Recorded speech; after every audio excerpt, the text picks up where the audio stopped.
skandaloze Alba dhe Limi dalin jashtë shtëpisë së Big Brother dhe shkembejnë puthja ata janë fotografuar nga jashtë shtëpisë. Kjo gjë ka ngjallur shumë reagime në rrjetet sociale. Banorja është fotografuar kur Limi ka ardhur afër shtëpisë së Big me makinë. Alba njeh shumë mirë zhurmën e makinës së Limit dhe ka dalë me vrap e ka takuar në fotografinë. Shihen që Alba është afruar të puthi Limin dhe të hidhen fjekësit e Big Brother Kosova kanë reaguar ashpër për produksionin që ka lejuar këtë gjë. Ky moment ka krijuar pikpyetje të mëdha në formatin e Big Brother përderisa një banore ka dalë jashtë shtëpisë së Big Brother. Shumë njerëz mendojnë se Alba po favorizohet shumë nga produksioni. Deri tani asnjë sqarim nga Big Brother Kosova pse Alba ka dalë këtu dhe nuk është ndeshkuar. Alba nuk mund të dalë dhe të hyjë sa herët i dojë qefi. Mbrëmja kishte rënë mbi shtëpinë e Big Brotherit dhe dritat e oborrit i jepnin vendit një pamje gati filmike. Banorët ishin shpërndar në përqoshe të ndryshme, disa gatuanin, disa rrinin shtrirë, të tjerë bënin plane për nominimet e radhës. Në verandën pranë pishinës, Benita dhe Hygerta po bisedonin me zë të ulët, larg veshëve kureshtar të tjerëve. Tema, si zakonisht ditët e fundit, ishte Klodi dhe raportet e tij brenda shtëpisë. Benita rrotulloi filxhanin e çajit në duar dhe tha papritur, sikur e kishte mbajtur prej kohësh brenda, unë dhe Klodi shkojmë më shumë se Eliona dhe Klodi. E ndjej, nuk e them për xhelozi. Thjesht ne kuptohemi ndryshe. Hygerta e pa me vëmendje. Ajo e njihte mirë Benitën, e dinte kur fliste nga zemra dhe kur fliste nga inati. Këtë herë zëri i saj kishte diçka të sinqertë, pak të pasigurt, si njëri që kërkon konfirmim. Pse e mendon kështu?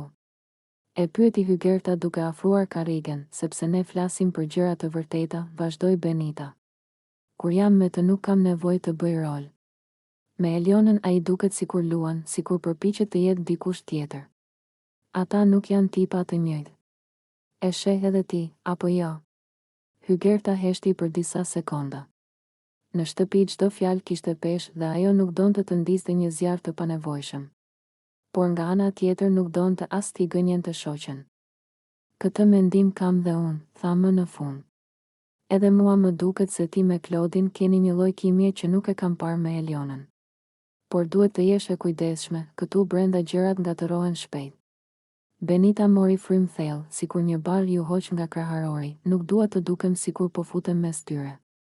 Thjesht më vjen keq kur e shoh duke u sforcuar me të. Kur është me mua qesh ndryshe, flet ndryshe. Ato të dyja nisën të rikujtonin momentet e ditëve të fundit, bisedat e gjata në kuzhinë, mënyrën si Klodi e kërkonte gjithmonë mendimin e Benitës, si i linte vend pranë vetes në divan. Hygerta i kishte vënë re të gjitha, edhe pse nuk i kishte komentuar kur me zë. E di çfarë më bën përshtypje? Tha Hygerta. Ai me ty flet për familjen, për jetën jashtë, për gjërat që e trembin. Me Elionën flasin vetëm për lojën, për kamerat, për strategji. Pikërisht. U gjallërua Benita. Dashuria nuk është strategji. Unë nuk dua ta fitoj si trofe, dua ta njoh si njeri. Në atë moment nga brenda u dëgjua zëri i Klodit që po qeshte me disa banor të tjerë. Benita u kthye instinktivisht nga dera dhe fytyra i u zbut.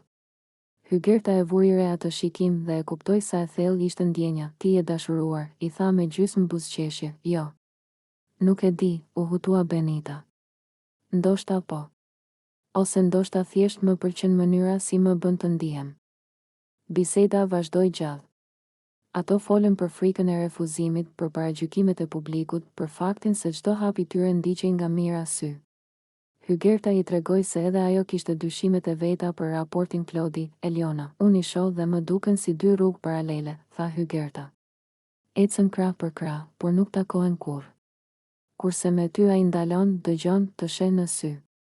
Benita buzëqeshi lehtë, po sikur të jem duke e imagjinuar të gjithë këtë. Instinkti i një gruaje rrallë gabon, ja ktheu Hygerta.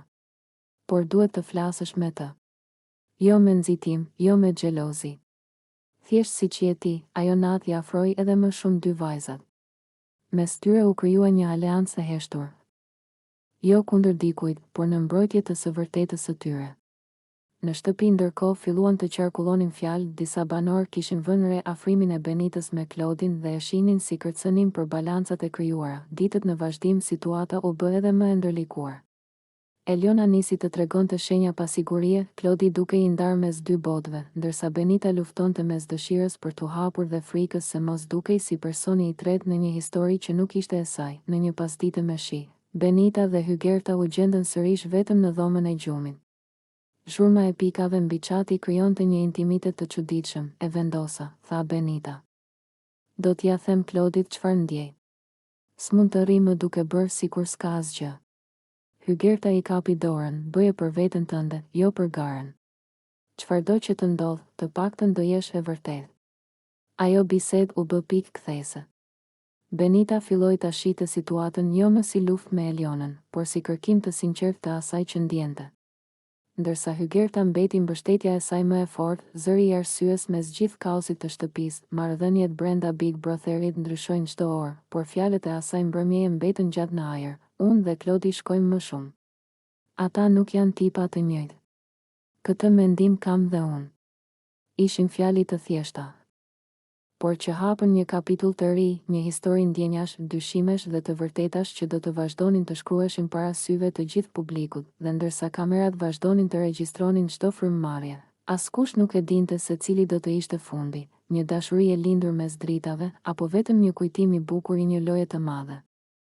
Ka çaste kur një njeri lodhet jo nga të tjerët, por nga vetja që po përpiqet të qëndrojë fort.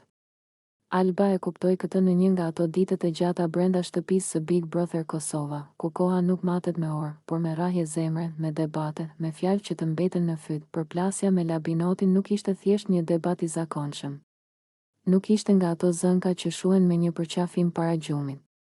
Ishte një goditje e brendshme, një ndjesë i padrejtësie që ju ngjit në kraharor dhe nuk po i largohej. Fjalët e tij, toni, mënyra si e vuri në dyshim para të gjithëve, gjithçka ju duk si një mur që i ra mbi supe. Alba kishte qarë edhe herë të tjera brenda asaj shtëpie. Por kur kështu? Lotët e asaj dite nuk ishin vetëm për Labinotin. Ishin për lodhjen, për mallin për njerëzit jashtë, për presionin e kamerave që nuk fiken kurrë. Ishin për Albën që kishte hyrë me ëndra dhe tani po ndjente se po humbiste veten. Ajo u mbyll në dhomën e gjumit dhe qëndroi gjatë duke parë valixhen e saj. Valixhja që në fillim kishte qenë simbol aventure, tani dukej si një derë shpëtimi. Duart i dridheshin teksa filloi të paloste rrobat. Çdo bluzë që fuste brenda ishte si një pranim humbjeje, por edhe si një frymëmarrje lirie. Banorët e tjerë e vëzhgonin nga larg. Disa u përpoqen t'i afroheshin, t'i flisnin, t'i thoshin të qetësohej. Por ka momente kur as zëri më i butë nuk arrin të zemra. Alba dëgjonte, tunte kokën, por brenda saj vendimi po merrte formë. Ajo mendonte për ditët e para. Për entuziazmin kur kaloi pragun e asaj shtëpie, për mënyrën si i premtoi vetes se do të ishte e fortë, e vërtetë, se nuk do të lejonte askënd ta ulte.